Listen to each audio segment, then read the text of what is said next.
Hey there, vinyl community. I think I'm on. Am I on? Yeah, I'm on. Okay. Hey, vinyl community. The last two videos that I did were like electronic music based, and I thought maybe today what I would try is something more uh, in the vein of Krautrock, which I'm surprised I haven't already done that because that's been such a big part of my musical evolution has been Krautrock, and and and all the veins that can take you down. Because when you say Krautrock, it's such this all-encompassing term, and you can have jazz rock in there, and you can have so many different um, areas that you get into, and some of it is really accessible, and some of it is more difficult. And I just thought showing off a few records, maybe we could get into a little bit. I am by no means an expert in the area. Um, I know a little bit, but there are people out there who certainly know more than I do. But it's still fun to look into, and I highly recommend it to anyone who's looking to get into it. This is a good time because there are some quality reissues coming out, and because originals that just a few years ago would have cost not that much have become very expensive. So right now we're listening to this. This is really good. This is a reissue. Love to have an original, but this is a private pressing. This is Gunter Schlechter, Schleckert. Gunter Schleckert. And yeah, this was a private press album that was done 74, I think, was the year that this came out. This is guitar based, not so different from like Ashra Temple and that guitar orientated, space rock orientated, guitar loops where there's rhythms of guitar loops going through and creating this kind of hypnotic, often dizzying but beautiful sound, um, all at the same time. So, yeah, highly recommended. Like I say, you can grab the reissue on this because it's doubtful you're going to see an original. I wonder if anyone in the VC has an original one of these. This is the kind of stuff that I find fascinating because this stuff was so limited, and yet you do sometimes see someone with an original, which is pretty cool. Um, so there's that. I'll try to head like do some classics and do some that are like more oddball releases and stuff just to keep things fun and interesting. Here's a good one that I was reminded of. Aaron, the metal theologian, did a really interesting video on a whole series of bands that came out in the '90s that claimed to be from um,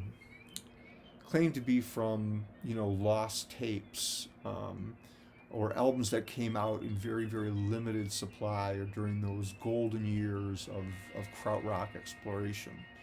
And it's a really good. I highly suggest go over and find the video. And he talks more about these 5 or 6 bands that came out. I'm really only familiar with this one, Gollum, and I picked it up. The cover is really cool, and then just reading the description about the people that they compared it to: space rock, krautrock, psychedelia. These are bands that purported to come out on the Pyramid label from Cologne, Germany, and which is where a lot of the greatest krautrock came from, that city. And so it doesn't seem so far fetched to think that these kind of lost albums are coming out in the '90s. But the story doesn't end there because, you know, um, the rumor mill is that these were really created in the '90s and then released as if they were these lost albums or lost tapes. Um, for instance, this album here. There's supposedly testimony from one person who says that they saw this album in a Berlin record store, and it was hanging on the wall back in 1970, 72 or whatever, whenever it purports to come out, 75, and then no one ever sees it again, and there aren't any. No one has ever produced an original of this. And like Aaron, who kind of comes to this conclusion that he doesn't even really want to know whether the backstory is true or not, because either way, it's a really fun, really cool record, and the music is a lot of fun. And when I say fun, I mean it's really interesting, and it's a great listen. And if you like Krautrock, this is something that you certainly will dig. And whether it was really created in the 1990s or whether it was created, in the 1970s, is almost kind of like, it just adds to the mythology of it. And so it comes with a great story. And if it's true, it's true. I would love nothing more than for the story to be true. But if it's not, I'm okay with that too. And so, anyway, it's just a great record. And if you see this, this is pretty easy to get. You can get it on don't use Amazon, but go to your local or order it from direct from somebody. But don't use Amazon. Cool record. Check it out. Next, Cluster. So I've got a couple Cluster records.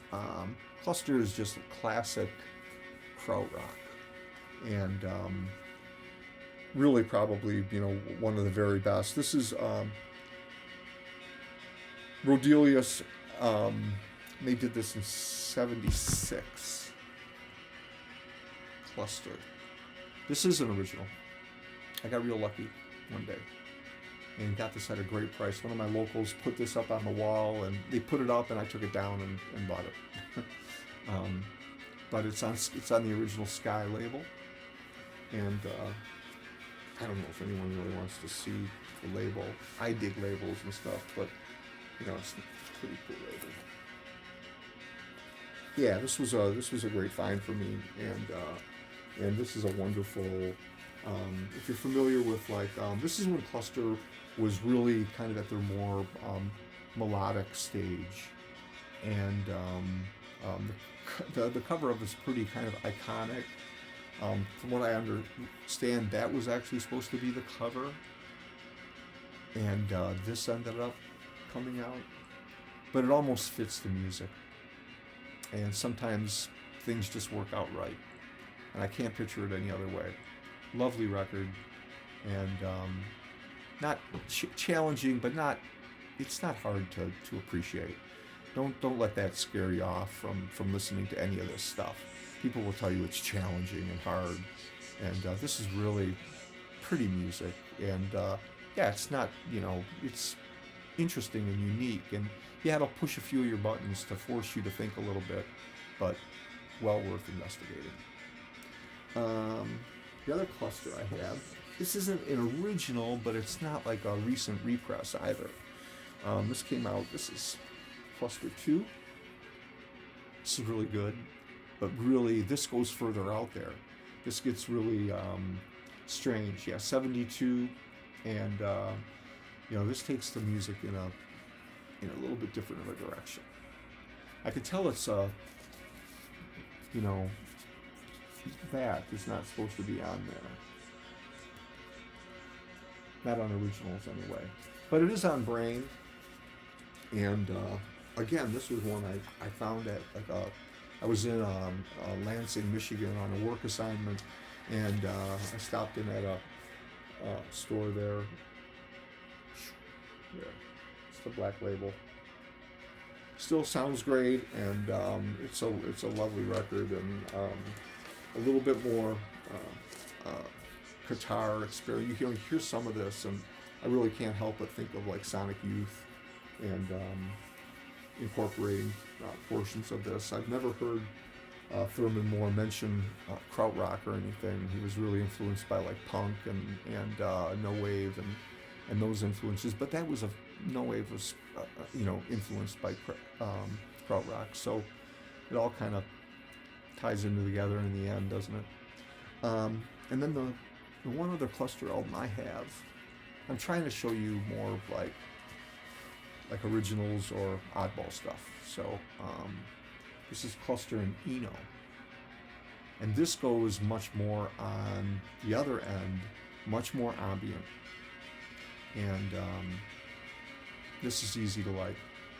And you will like it, I guarantee you. This is if you like Eno and you like Krautrock and that's your thing, this is a really nice record. You can still pick this up, new like originals, at a pretty good price. Yeah, again, this is on that Sky label.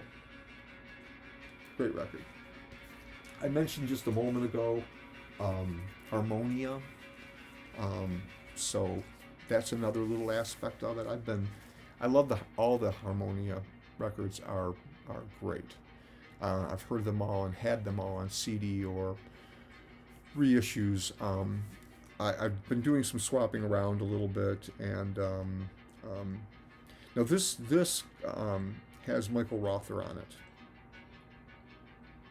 So you have Dieter, you have Rodelius, and you have Michael Rother all on this record.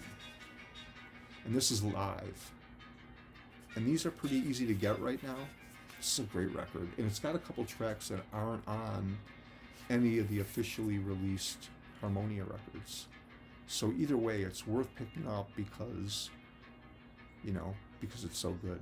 Plus, I really dig the cover too. And yeah, I'm a big Michael Rother fan. Amazing guitar player. I actually got a chance to. I used to do a little bit of writing with a online publication, and I got a chance one time to ask some questions to Michael Rother, like 10 questions. I had to submit them, and then he wrote me back and answered the questions. And I had asked him about like the foundations of Krautrock, and he was very, very, very, very kind, and nice note that came with it. And yeah, pretty cool. Oh, here's a great. So what happens when Krautrock goes to France, and these Held on records are really good. This is number 4.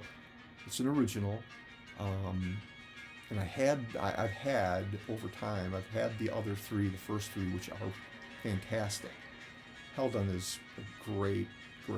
I call it Krautrock. It's not, it's a term that we've begun to use as a style rather than it just being bands from Germany. But originally, that's what it referred to. It was English writers kind of as a put-down calling this group of bands Krautrock. And it was kind of meant as a little bit of a dig. And over time, it stuck, and it became something that the German musicians became proud of. To say, yeah, we're retelling the story of German music, and that's great. And so Held On was influenced by all that. And it's also, you can hear like, for fans of like King Crimson, which is one of the few prog bands that I can, tolerate. Yeah. So Held On 4, this is really terrific. I'd say the first 3 are a little bit better than this, but I was glad to pick up an original of this. It's still on the shrink even. I mean, can you believe it?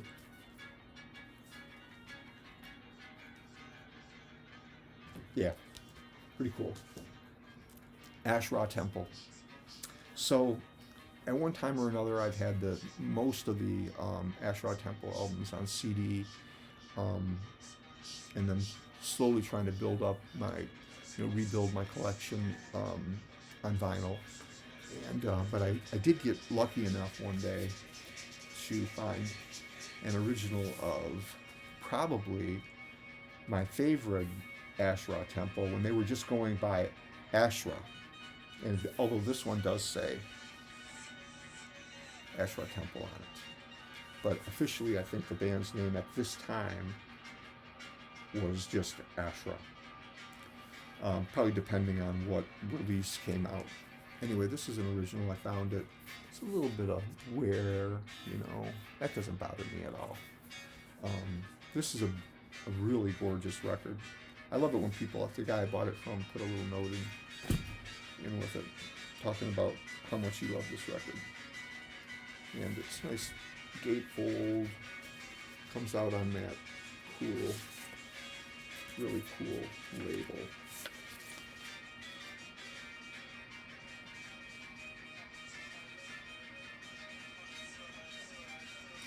Real nice though, great copy. And this one, compared to some of the other Ashra Temple albums, I think this one is much more,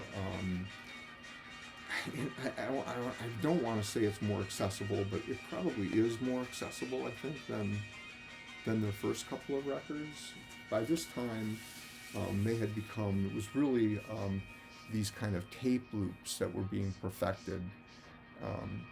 And we're going to hear a little bit more about Manuel and how this was the beginning of a style that would become highly, highly influential in dance music, in techno. And in fact, I'll show the next one.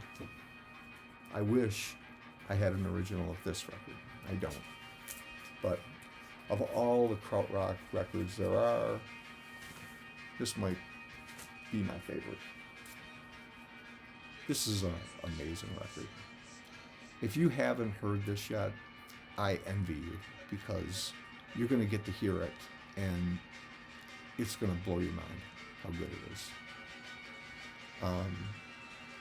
There's a couple things I've read about how there's different mixes, that there were some different mixes, that the original was mixed differently than some of these later reissues, which producers and people have said, no, that's not true. Anyway, this has this, like, created with guitar, consistent rhythmic beats that start to hit that level of sounding like, electronic dance music. And really unique record, amazing record. Like I said, if you haven't heard it, I envy you, because you're going to get to hear it. I love it. I can turn this on and turn it up, and the world can melt away. Great record. Klaus Schultz. No. Yeah, okay. So this is kind of Klaus. This is kind of probably his most famous American album. I don't think any of this stuff did damage on the charts or anything, but this is probably the most well-known of his records in the States. These aren't too hard to find. You can usually get them at a pretty decent price. These are synth-based. I have to be in the right mood to love this. It is very good. But you can start to hear, for me anyway, that like Emerson, Lake and Palmer, that's not fair to Klaus, but you start to hear that sound a little bit, which I don't like. But this is very good, and very, very easy to love, very accessible. And it's a great place to start if you're into that. And another record, the next one I'll show you, operates in this same vein, but with another artist. You can pick this album up really cheap. In fact, whenever you go to your local, look through your New Age section. And some of these, they didn't know how to identify some of this music, and they didn't know where to put it. And so some of this music, because of either the record label that it came out on, or, that's loud, isn't it? Sorry.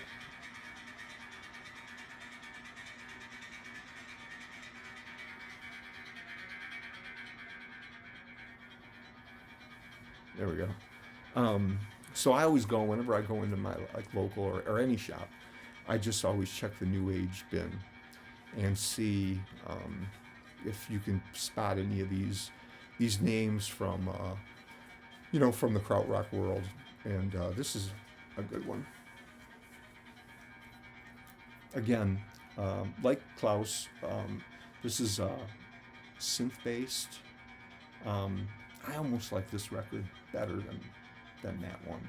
This is icy cold and hypnotically, transcending the landscape of time and space.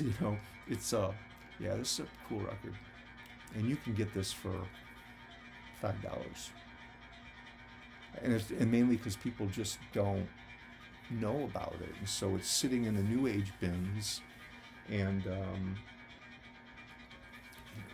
it's come out in a couple different versions. This was the West German one. I think I found this in a local Detroit shop for like $2 or $3, and it was in perfect. It looked unplayed, and maybe it was. So, yeah, check this out. Departure from the Northern Wastelands. Love the title too. There's another version of the cover that has balloons floating. It looks, why they added the balloons, I don't know. Okay, here's another. This is a reissue. This is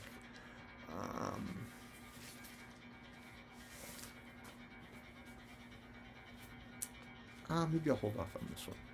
Let's wait on that. To show a couple like albums that people would recognize a little bit more, probably my favorite Krautrock band consistently has been. These are just reissues, so I won't make a big fuss out of them. There's the third one. There's the second one. To me, these three are essential Krautrock.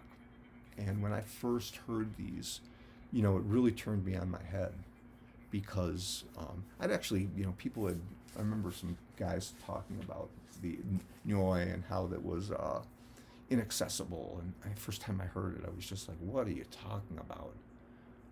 This is highly accessible. Yeah, there's some experimentations, especially when you get into the second album and the third album. But the first one is just a masterpiece and a joy, and so are all three of them. Necessary. The story on Noi is that they did the first album and spent all the money that the record label had given them in recording it, and then wanted more money to do the second record, which the record company said, no, you got all you're going to get, and they went ahead and did like one original, and then just took that one song and just like cut it up and spliced it up and sped it up and slowed it down and created the rest of the record on it, which amazingly sounds fantastic. And it's a really interesting record to listen to and get into.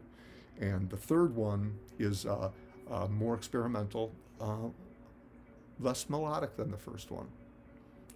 More experimental, more going in a lot of different directions. There's actually a fourth album that you'll see in the marketplace that people will say there's some ambiguity about whether it's even really a Noi record. I don't happen to have it right now, but I have owned it on CD. It came out on CD in a couple different versions, and hey, I liked it.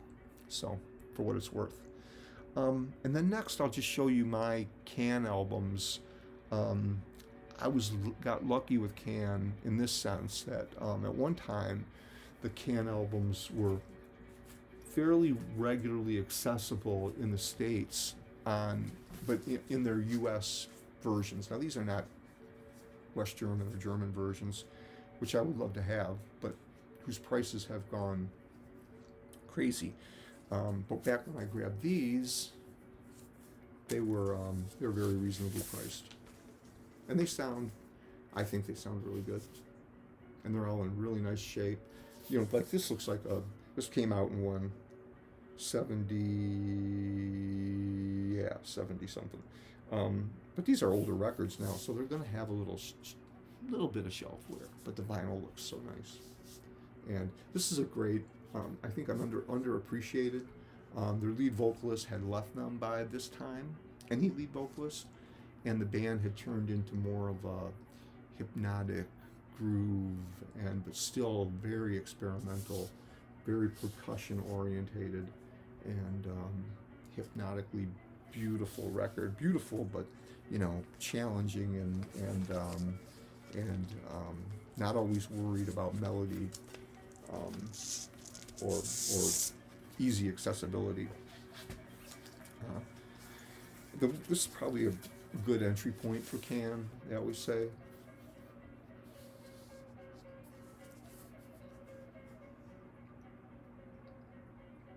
Great record, no doubt. Maybe, my favorite, I don't know. I like it a lot. Great record. Again, I know that the prices of these, the American, that's one way to go. If you're trying to hunt down German versions of these, and you're just looking for some to get these in your collection quickly, the American versions are going to be a lot cheaper, and it's maybe another way to go. Here's this Can album gets mixed up. The U.S. had a different cover than the original. This was the American cover, and it's really a compilation of movie soundtrack songs, but it's really good, and that should have been the cover.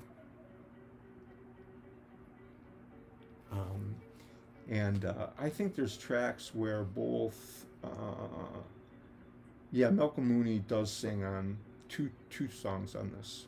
So you see Damo over here, and I guess he still lives in Cologne, Germany, and people say you can see him in the streets sometimes, which is pretty cool. Great record. This one gets overlooked a little bit. Don't overlook it. This is really good. A little more song orientated in that these tracks were all from movie soundtracks, but they're really good, so you don't want to miss out on it. And then what's sometimes thought of as their best album.